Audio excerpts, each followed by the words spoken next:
I'm Sujay Kumar, and I'd like to welcome you to this course on Eukaryotic Genome Assembly and how to use BlobToolKit for quality assessment.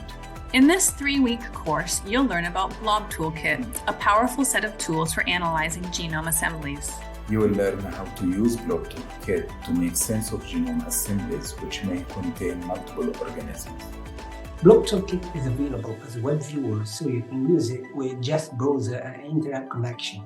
Once you've understood the basic functions of BlobToolKit, you'll be able to try it for yourself and see if you can analyze and clean up a complex genome assembly.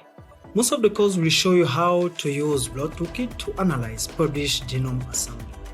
Towards the end, there's an optional section on how to install the tool in your own space so that you can also use it for your own novel assembly.